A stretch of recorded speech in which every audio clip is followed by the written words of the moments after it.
Welcome to Take 5, your 5-minute inspirational message from Solid Rock, Drogheda. And I have just, this morning as I'm recording today's Take 5, I have just returned from walking my little puppy.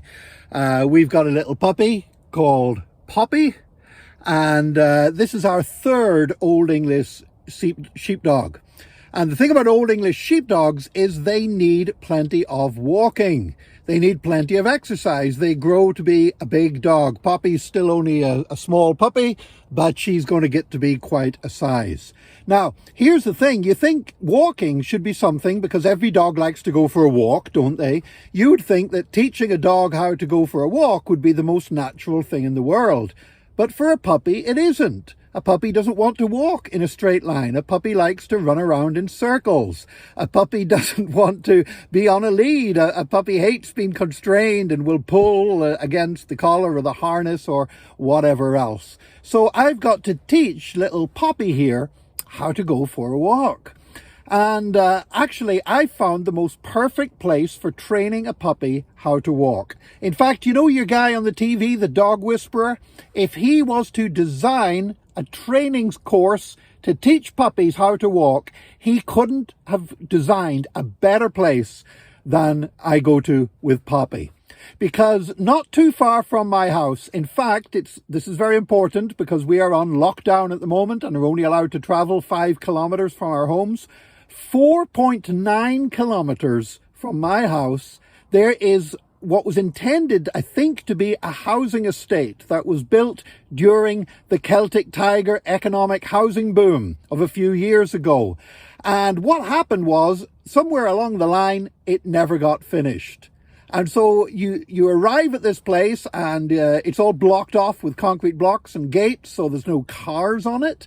It's got paved roads, it's got footpaths or sidewalks, it's even got cycle paths, it's got all the street signs up, it's got all the road markings, it's got the street lamps up, it's got the water, the sewers and the mains water installed, and then absolutely nothing. It's like a housing estate of invisible houses. When you go on it, there's just these roundabouts and these roads and these cycle paths and these signs and everything else, and nothing else. Now, it is a great place to take little Poppy for a walk. Why? Because, first of all, even in the wet, it's not muddy because it's a road surface. There's no other people walking on it. There's no other dogs. There's no distractions. And for a little puppy that sometimes is a bit fearful going out for the first time, you could not find anywhere better to train it how to walk. Now, of course, Poppy here soon will not need any training. She'll get to love her walks. And, like the other Old English sheepdogs that I've had, I know that hopefully, we've both got another good 10 years together that we can go and walk the roads together. And Poppy and I, we will walk literally tens of thousands of kilometers over the next few years together. But in the meantime, I'm thanking God for this ready-made puppy walking training track that I've got laid on. Why is it there? Because somebody started a project that they couldn't finish.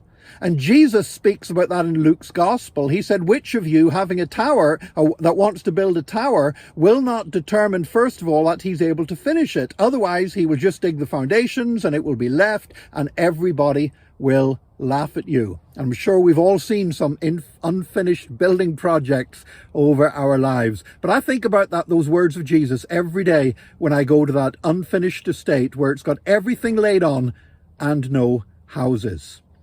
Now, does that mean that we're not to do things by faith? Absolutely not. We walk by faith and not by sight. But you know what? Even when you do something by faith, you've got to break it down. You've got to break it down to the constituent steps and say, have I got the faith to believe for step number 1, for step number 2? Because sometimes we say, I've got faith to build a house, and then we haven't got faith to believe for the bags of cement that we need to lay the foundation. So we've got to look at it, lay out each step at a time and say, am I prepared to have faith for that, faith for that, faith for that? Why? Because faith is realistic.